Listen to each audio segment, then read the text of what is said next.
I would like to thank my colleagues on the Communications and Tech Subcommittee for their work to lead on different solutions to lower barriers and streamline the processes for deploying broadband to all Americans.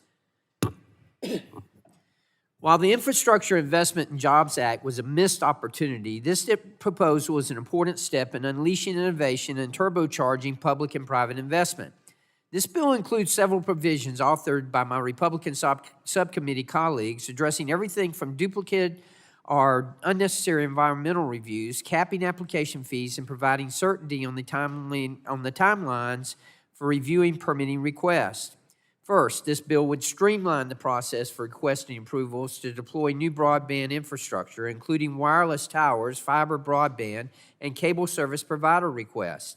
The bill would require that application fees to review permitting applications are based on actual and direct cost, that providers receive a response within a reasonable amount of time, and that there are clear rules of the road for when these time frames begin and end. And in cases where a broadband provider thinks they were wrongfully denied the ability to provide service, they can receive relief. These changes will allow providers to focus their time and energy on what matters most, connecting all Americans. Second, this bill will streamline the process for requesting approval to upgrade existing infrastructure, including adding 5G to existing 4G towers. Upgrading old copper lines to fiber or deploying Open RAN compatible technologies that will help trusted equipment vendors develop an alternative to Chinese vendors like Huawei and ZTE. These changes will help limit the environmental impact of needing new infrastructure by encouraging providers to upgrade facilities in areas that have already undergone an environmental or historic preservation review.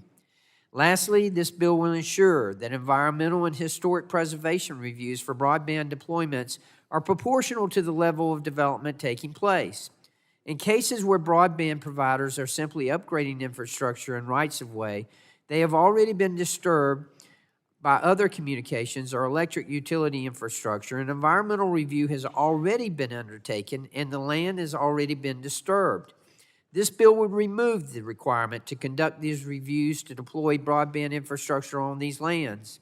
This includes waiving the environmental and historic reviews to replace untrusted Huawei equipment that is eligible for reimbursement under the Secure and Trusted Communications Networks Act. This straightforward reform will remove a key barrier to broadband deployment, especially on federal lands where reviews can take more than 2 years.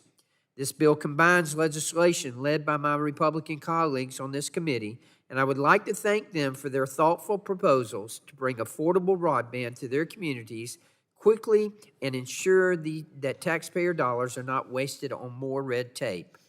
I urge my colleagues to support this legislation, and I yield back. Gentleman yields back. Further